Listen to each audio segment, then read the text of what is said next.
Aisha and Rukhsar Khan thought they were flying toward a dream in Dubai. Instead, their flight became the first step into a nightmare that would erase them from the face of the earth. Aisha Khan had always believed that destiny could be rewritten through determination.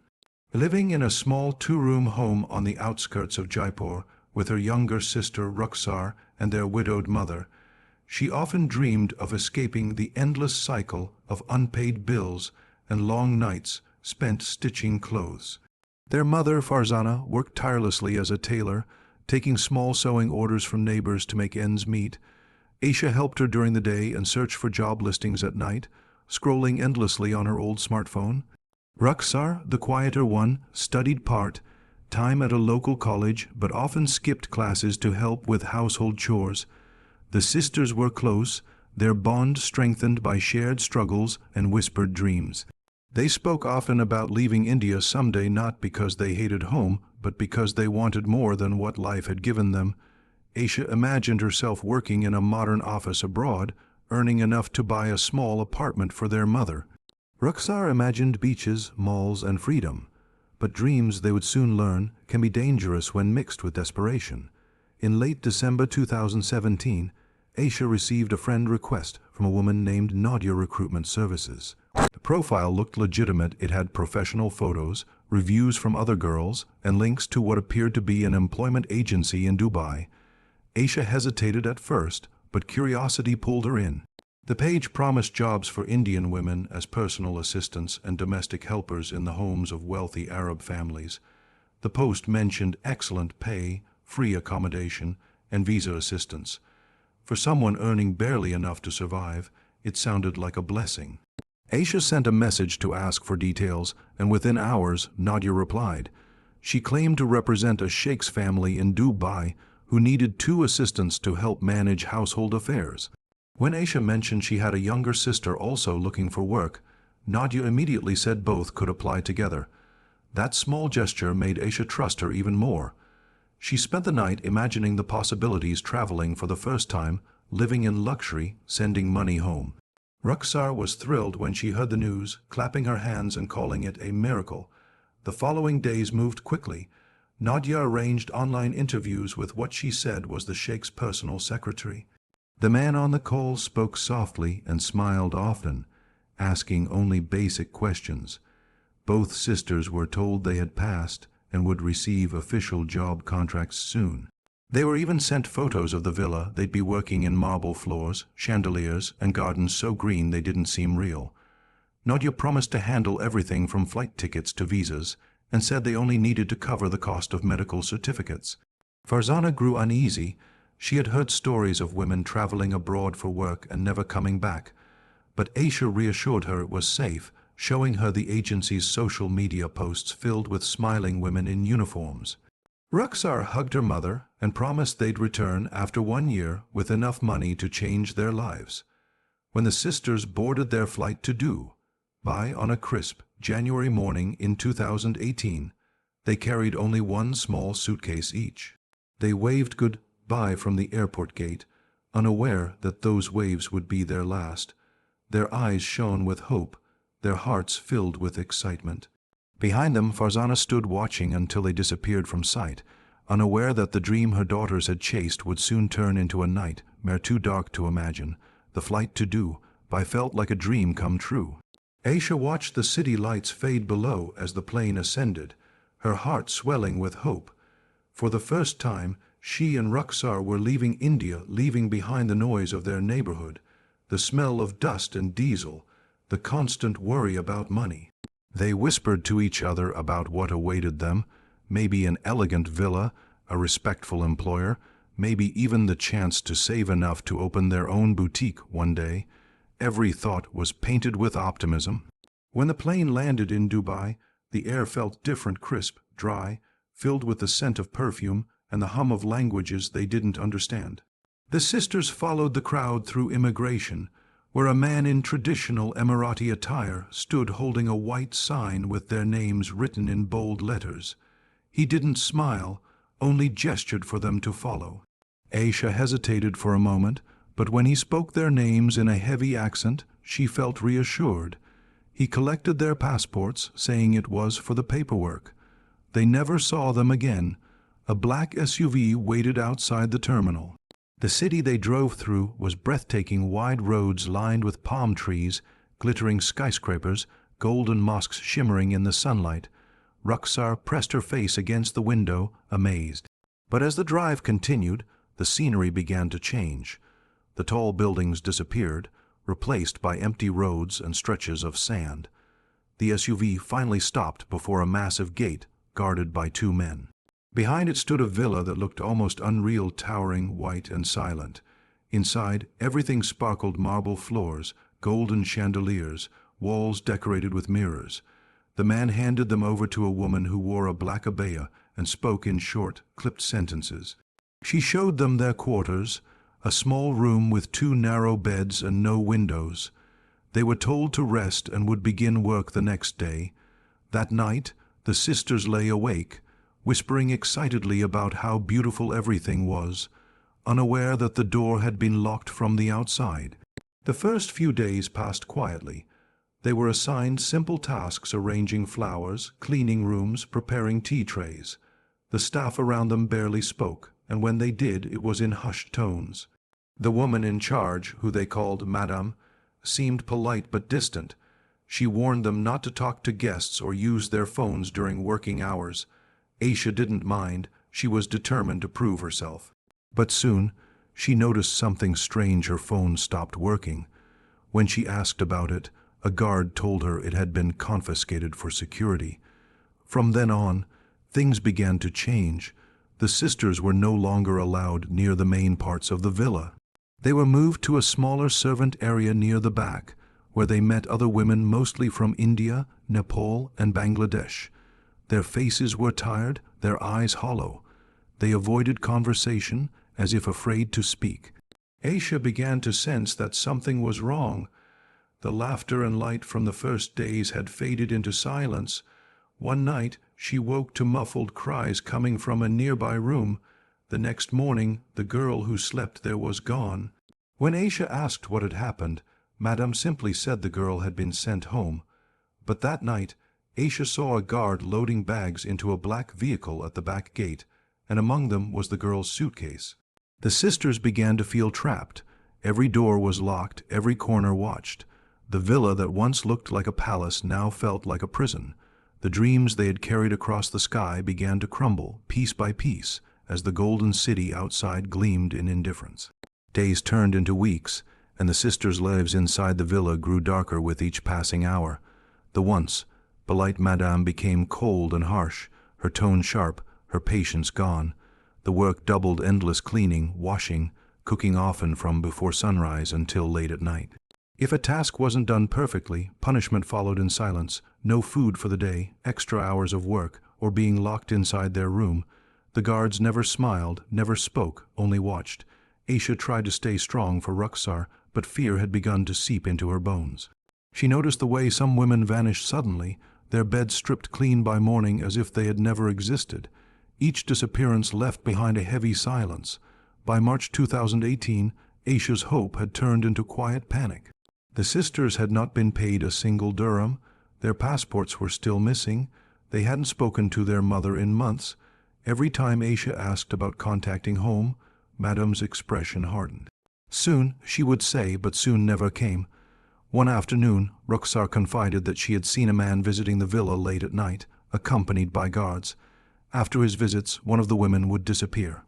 Aisha's stomach twisted with dread. She began to realize they weren't housemaids, they were property.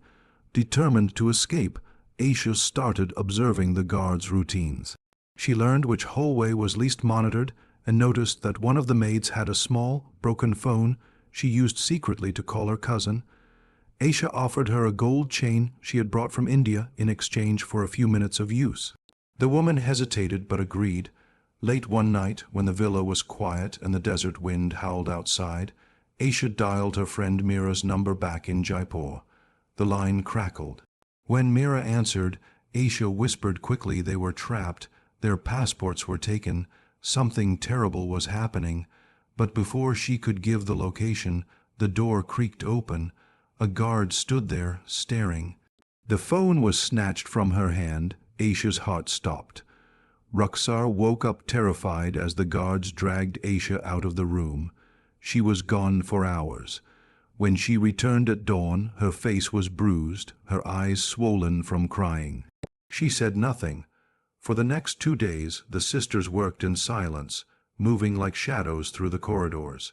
Then, one evening, as the sun set behind the sand dunes, Madame called them both into the main hall. The guards stood by the door. Madame's expression was calm, almost too calm. She told them they were being transferred to another house. That night, they were given new clothes and told to pack their few belongings. No one explained where they were going or why. Rukhsar gripped her sister's hand tightly as the black SUV pulled up again. The same vehicle that had brought them to this prison was now taking them away. The desert road stretched endlessly ahead, empty and silent. The next morning, when the villa's staff woke, their room was empty. The beds were made, the floor swept clean, their few clothes gone. Madame simply told everyone that the sisters had run away. But no report was filed, no search began, and no one ever saw Aisha or Rukhsar Khan again. When news of the sisters' disappearance reached India, their mother Farzana refused to believe it at first.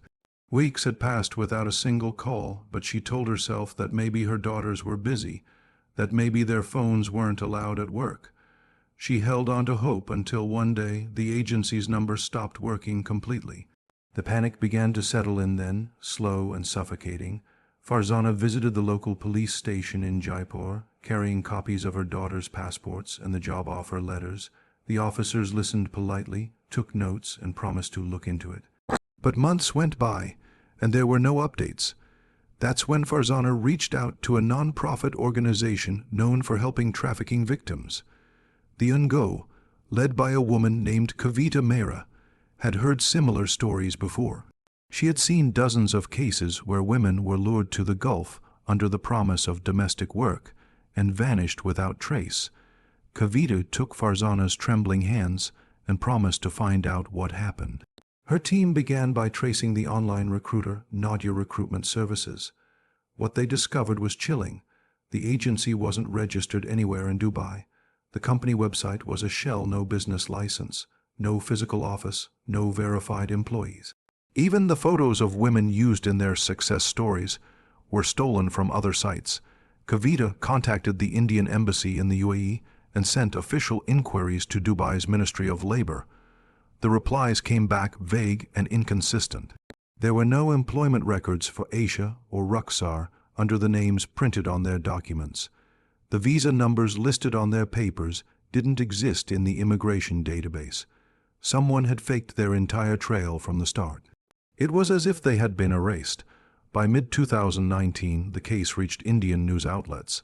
A few small newspapers ran headlines about 2 Jaipur sisters missing in Dubai. For a few weeks, there was attention, interviews, appeals, promises from officials, but soon the public lost interest. The world moved on, but Farzana couldn't. Every evening, she sat by her daughter's empty beds, replaying their last phone call, their laughter, their hope. The house grew quieter with each passing day. In September that year, Kavita received a message from an anonymous number. The man claimed he had worked as a guard in the same villa where the sisters had been employed. He refused to reveal his identity, but agreed to speak over a secure line. What he said confirmed Kavita's worst fears. He described a network of villas used as holding places for women brought under false contracts. The women's passports were confiscated, and many were sold to private buyers across the region. He remembered Aisha and Rukhsar clearly, 2 sisters who had tried to escape. One night they were transferred. A word he said was code for trafficking. They were loaded into a van and taken away to another location near the Oman border. After that, he never saw them again. Kavita tried to locate the guard later for a follow-up, but his number went dead. No one knew his name or where he had gone. Authorities in Dubai denied any knowledge of such claims, calling them unverified. But deep down, Kavita and Farzana both understood what that meant. The system wasn't built to find girls like Aisha and Rukhsar. It was built to forget them. By the end of the year, the case was marked as unresolved. The sisters' names were added to a growing list of missing women from South Asia. Behind each name was a family waiting for a phone call that would never come, and a dream that had turned into a nightmare buried in silence. Years passed, and the case of Aisha and Rukhsar Khan faded from the headlines. The world had moved on, but in their small Jaipur home, time stood still. Farzana still kept her daughter's room exactly as they had left it, the bedspreads neatly folded, a half-packed suitcase resting in the corner, and the framed photograph of the sisters smiling in front of the Jaipur railway station hanging on the wall. Dust collected on the mirror, but she never wiped it away. It was the only thing that still felt real.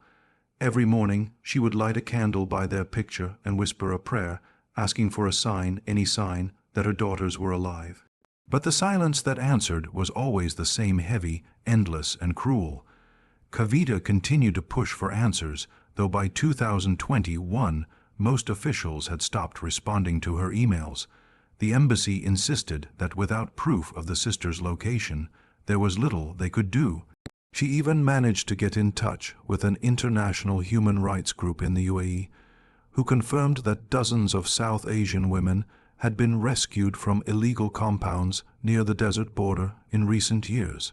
Many of them had no documents and didn't even remember how they had arrived, but none of them matched Aisha or Rukhsar's description. It was as if the sisters had vanished into thin air. In one interview, a rescued woman from Bangladesh told investigators that girls who caused problems or tried to escape were often sold off to private residences deep in the desert or moved to Oman by smugglers. Her words echoed in Kavita's mind for months. She tried to convince authorities to search those compounds, but no one wanted to challenge the powerful men behind them. Every request hit a wall of silence, every lead dissolved into rumor. Meanwhile, Farzana's health began to decline. Grief had carved lines into her face, and her once steady hands trembled when she sewed. The neighbors spoke less now. Some avoided her altogether, afraid of the sadness that clung to her home. Late at night, she often sat outside under the flickering streetlight, holding the scarf Aisha had left behind, waiting for footsteps that would never return. Social media kept their story alive for a while. A few independent journalists and bloggers shared it again under hashtags about missing women, warning others about fake recruiters. The story of the Khan sisters became a quiet warning whispered among young women across India, a story mothers told their daughters when they dreamed of working abroad. It wasn't just about two sisters anymore. It was about countless others who had been promised a better life and found themselves trapped instead. By 2023, no new information had surfaced. The case file lay buried among hundreds of unresolved reports in a government archive. The villa where the sisters once worked had been sold, renovated, and occupied by new tenants who knew nothing of what had happened there. The desert wind had erased every trace of their existence. Sometimes truck drivers traveling through the empty roads near the Oman border claimed to see faint lights flickering from abandoned compounds at night. Locals said the wind carried faint cries like voices lost in the dunes. Of course, most dismissed it as imagination, but for Farzana, every whisper of the wind still sounded like her daughters calling her name. The official story ended with uncertainty, but those who knew the truth understood. Aisha and Rukhsar Khan were not just victims, they were symbols of how easily hope can be exploited, how dreams can be used as bait, and how silence protects those who profit from suffering. Somewhere in the shifting sands of the desert, their story remained buried, two names lost in the shadows, waiting to be remembered.